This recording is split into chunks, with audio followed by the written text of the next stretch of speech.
हाथरस की घटना को लेकर देर रात मैनपुरी में बाबा के आश्रम में करीब 1.5 घंटे तक आश्रम के बाहर मौजूद रही पुलिस। एसओजी टीम के साथ पहुंचे थे एसपी सिटी राहुल मिठास और दूसरे बड़े पुलिस अधिकारी। पुलिस अधिकारियों ने कहा कि आश्रम के बाहरी हिस्से में देखने गए थे अपनी सिक्योरिटी, केवल बाहरी हिस्से की जांच की। बाबा आश्रम में नहीं मिले, केवल 50 के करीब मौजूद थे वहां पर सेवादार। मैनपुरी की बिछुआ गांव में भोले बाबा का आश्रम है। करहल सर्किल के डिप्टी एसपी ने कहा, बाबा आश्रम में हैं या नहीं इसकी सूचना नहीं, हम आश्रम की सुरक्षा में तैनात। हाथरस में हुए हादसे के दिन दोपहर 1:40 पर घटनास्थल से निकल गया था बाबा। पुलिस को कॉल डिटेल से जानकारी मिली। बाबा के पास दोपहर 2:48 पर आयोजक देव प्रकाश मधुकर का आया था फोन। कॉल डिटेल्स के मुताबिक दोपहर 3 बजे से लेकर 4:35 तक मैनपुरी का आश्रम में ही बाबा का लोकेशन मिला है। इस दौरान 3 नंबरों पर उसकी बात हुई है। एक नंबर पर सबसे ज्यादा 11 मिनट 13 सेकंड बात हुई। हाथरस की घटना की हाई कोर्ट के सेवानिवृत्त जज ब्रजेश कुमार की अध्यक्षता में बनी कमेटी जांच करेगी, जिसमें रिटायर्ड आईएएस हेमंत राव और रिटायर्ड आईपीएस भावेश कुमार आयोग के सदस्य हैं। 2 महीने में जांच कर रिपोर्ट आयोग देगा। हाथरस की घटना के पीछे सीएम ने जताई साजिश की आशंका। अखिलेश यादव पर भी निशाना साधा, कहा दर्दनाक घटना हुई और कुछ लोग राजनीति कर चोरी और सीनाजोरी कर रहे हैं। हाथरस हादसे पर बाबा नारायण साकार हरि की पहली प्रतिक्रिया सामने आई है। चिट्ठी जारी कर कहा, मृतकों के परिवारों के प्रति गहरी संवेदना है, घायलों के शीघ्र स्वस्थ होने के लिए प्रार्थना करता हूं। हाथरस हादसे को लेकर भोले बाबा के वकील एपी सिंह ने कहा, आयोजित सत्संग में मची भगदड़ और 121 लोगों के मारे जाने के पीछे कुछ असामाजिक तत्वों का हाथ होने का संदेह है। यूपी के डीजीपी ने बनाई फैक्ट फाइंडिंग टीम। लखनऊ सहित 10 जिलों में बाबा के सेवादारों के बारे में जानकारी जुटाई जाएगी। कामकाज, आश्रम, फंडिंग और मददगारों के बारे में पता करने के निर्देश हैं। हाथरस हादसे में जिन 121 लोगों की जान गई, उनमें यूपी के संभल की एक महिला भी शामिल। महिला का किया गया अंतिम संस्कार। महिला के घर परिवार में शोक का माहौल है। हाथरस में मची भगदड़ में फंसी महिला ने लोगों की मौत पर बाबा से पूछे सवाल। पिछले 8 सालों से लगातार बाबा के सत्संग से जुड़ी हुई है महिला। फिरोजाबाद से 5 बसों में सवार होकर आए थे लोग। हाथरस मेडिकल कॉलेज में घायलों का इलाज जारी है। अपनों की तलाश में लगातार पहुंच रहे परिजन अस्पताल के साथ मोर्चरी में भी कर रहे हैं तलाश। हाथरस के सत्संग से वापस नहीं लौटे लोगों की तलाश में परिजन हैं। अलीगढ़ के युवक ने कहा, आगरा, इटावा हर जगह अस्पतालों में देख लिया, लेकिन पता नहीं चल रहा। 5 साल से सत्संग में जा रही थी मां। हाथरस हादसे में घायल लोगों का अलीगढ़ में भी इलाज हो रहा है। परिजनों का आरोप, प्रशासन ने किया था वादा, इलाज का खर्च नहीं लगेगा, लेकिन पैसे देने पड़ रहे।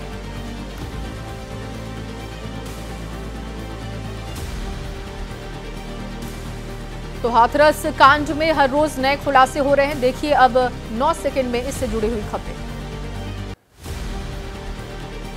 भोले बाबा ने बनाई थी नारायणी सेना। ड्रेस कोड में होते थे महिला और पुरुष गार्ड, सभी को दिया गया था कोड वर्ड और अलग जिम्मेदारी। बाबा की सुरक्षा और काफिले के लिए अलग थे सुरक्षा कर्मी।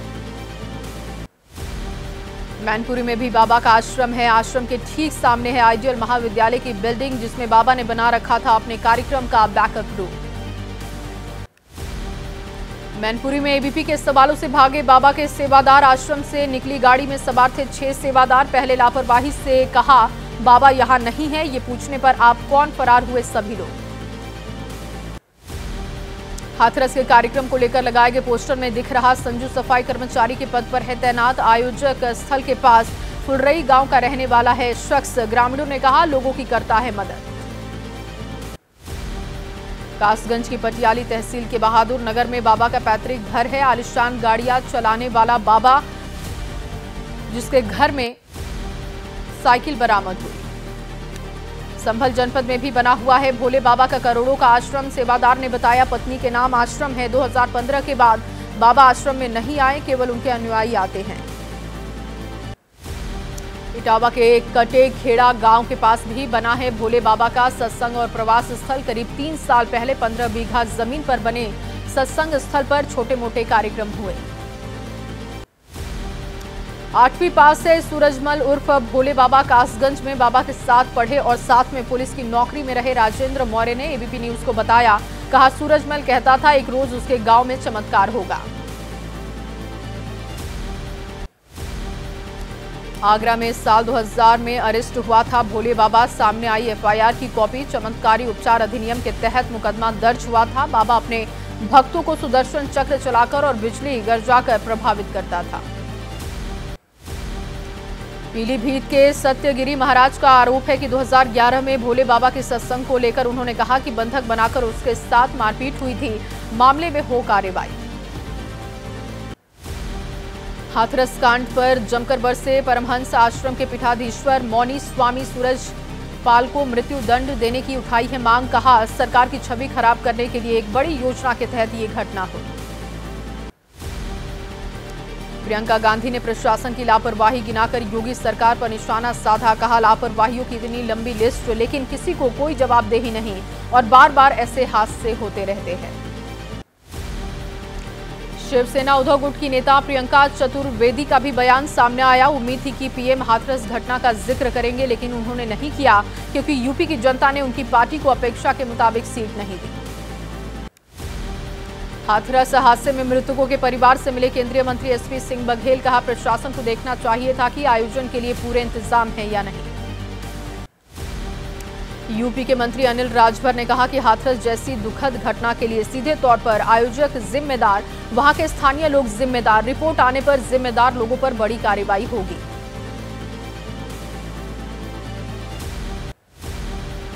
हाथरस की घटना को लेकर रूस के राष्ट्रपति व्लादिमीर पुतिन ने शोक जाहिर किया। राष्ट्रपति द्रौपदी मुर्मू और प्रधानमंत्री नरेंद्र मोदी को भेजा है शोक संदेश। कहा, घटना के हताहतों के प्रति हमारी संवेदना। अब वक्त है राजनीति की खबरों का। 9 सेकंड न्यूज में राजनीति की खबरें दिखाएंगे।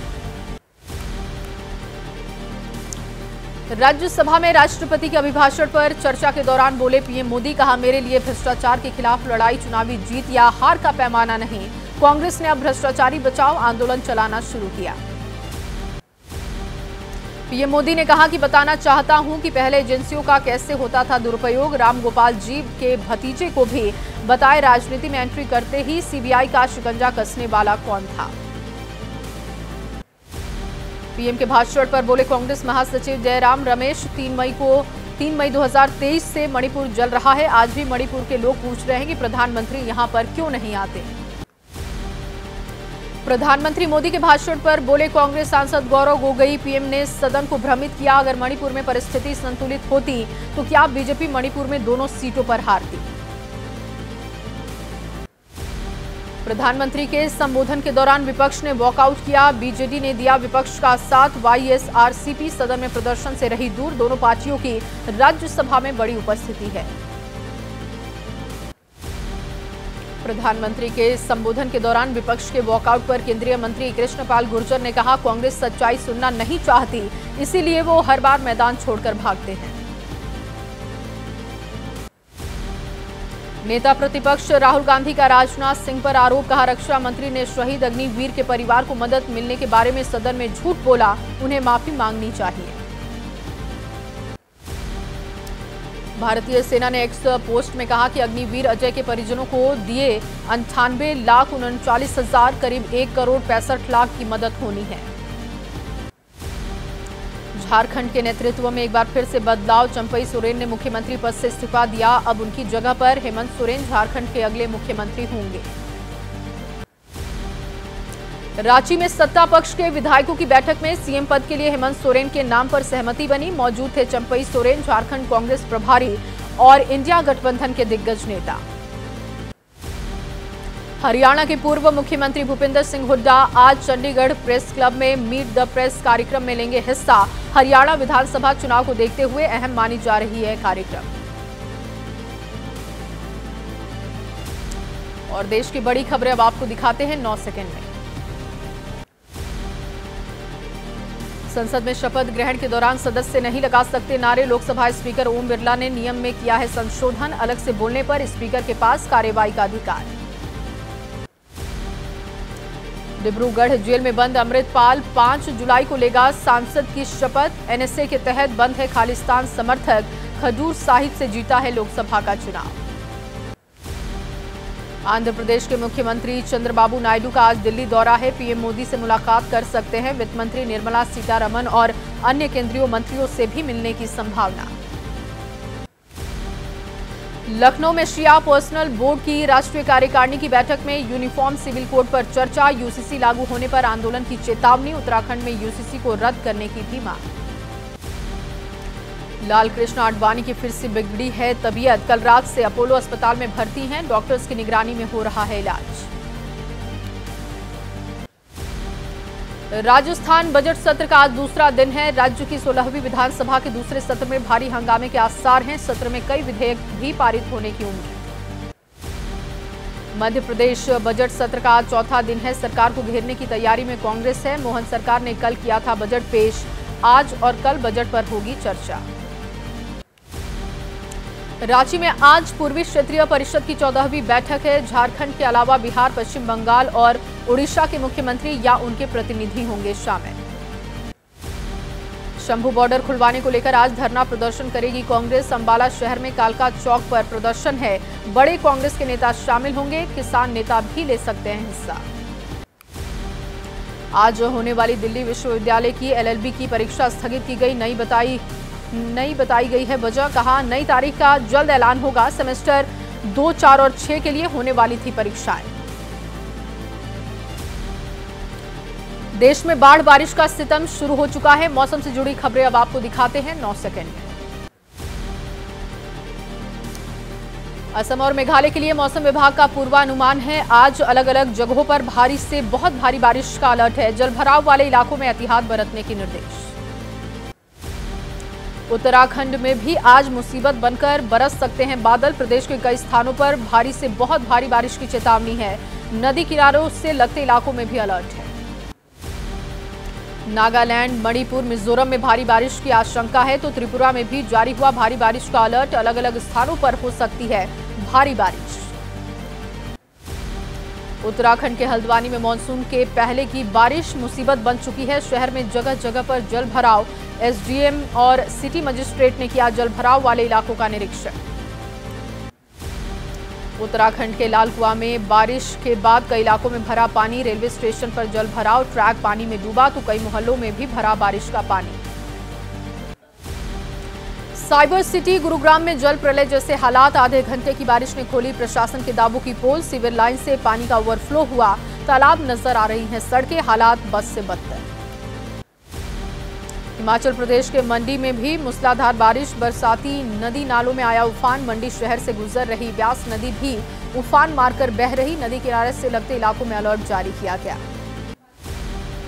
गुजरात के जूनागढ़ जिले में भारी बारिश के बाद बाढ़ जैसे हालात है। जिले के कई गांव में भरा बाढ़ का पानी। आवाजाही के रास्ते, खेत खलिहान, पानी सब कुछ जलमग्न। केदार घाटी में मुसीबत बनकर बरसी है बारिश। रूमसी में बादल फटने से नुकसान पहुंचा है। स्कूल जाने वाला रास्ता भी तबाह हुआ। कृषि भूमि में भरा बारिश के पानी के साथ बहकर आया मलबा।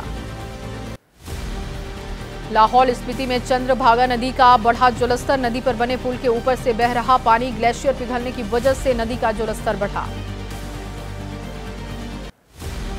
मुरादाबाद में बारिश की वजह से मुश्किल बढ़ी है। भारी बारिश के बाद शहर में जल भराव। सड़कों पर पानी भरने से बाढ़ की परेशानी से लोग दो चार हो रहे। जयपुर में भी मूसलाधार बारिश ने बढ़ाई शहर वासियों की परेशानी। बारिश की वजह से शहर में जल भराव। पानी की निकासी का सही इंतजाम न होने की वजह से कई इलाकों में जल भराव की स्थिति। बिहार के मुजफ्फरपुर में बरसात के मौसम की शुरुआत होते ही बढ़ी मुश्किल। पानी की तेज धार में बह गया पुल। बारिश की वजह से बढ़ा बागमती नदी का जलस्तर। मुजफ्फरपुर में बागमती नदी पर बना पुल बहने से परेशानी। रोजमर्रा की जरूरतों के लिए अब लोगों को तय करनी पड़ रही लंबी दूरी। जिला मुख्यालय जाने के लिए बोट के सहारे नदी पार कर रहे लोग। बिहार में फिर से हादसा हुआ। सिवान, मुजफ्फरपुर और छपरा में गिरे पुल। सिवान में भारी बारिश की वजह से 35 साल पुरानी 2 पुलियां गिरी। बिहार के छपरा में जनता बाजार के ढोढनाथ मंदिर में नदी के पास पुल गिरा है। करीब 10 साल पुराना पुल ये ध्वस्त हुआ। विधायक निधि से बनवाया गया था पुल। और अब देश की बड़ी खबरों पर नजर डालते हैं 9 सेकंड न्यूज में। नीट यूजी पेपर लीक मामले में सीबीआई की बड़ी कार्रवाई हुई। झारखंड के धनबाद से साजिशकर्ता अमन गिरफ्तार किया गया। केंद्रीय जांच एजेंसी की ओर से छठी गिरफ्तारी। राज्यसभा में उठा नीट पेपर लीक का मामला। राष्ट्रपति के अभिभाषण पर धन्यवाद प्रस्ताव पर हुई चर्चा का जवाब देते हुए पीएम ने कहा, अच्छा होता विपक्षी नेता पेपर लीक जैसे गंभीर मुद्दे पर राजनीति से ऊपर उठकर राय रखते। दिल्ली में यूथ कांग्रेस कार्यकर्ताओं का प्रदर्शन हुआ। नीट पेपर लीक को लेकर सड़क पर दिखाई दिए यूथ कांग्रेस के कार्यकर्ता। प्रदर्शन कर जाहिर की नाराजगी। नीट पेपर लीक को लेकर कोलकाता में सीबीआई की छापेमारी। झारखंड से जुड़े अमित नाम के शख्स के ठिकानों पर सीबीआई पहुंची। अमित नाम के शख्स का फ्लैट बंद मिला। भोजशाला मामले पर आज होगी मध्य प्रदेश हाईकोर्ट में सुनवाई। हाईकोर्ट मामले में एसआई सहित दूसरे पक्षों को भी सुनेगा। एसआई की ओर से सर्वे के लिए मांगा गया था 4 हफ्ते का अतिरिक्त समय। ईडी की 8वीं सप्लीमेंट्री चार्जशीट पर सुनवाई आज है। मामले में राउंड रेवेन्यू कोर्ट सुनवाई करेगा। ईडी ने 8वीं चार्जशीट में विनोद चौहान को आरोपी बनाया।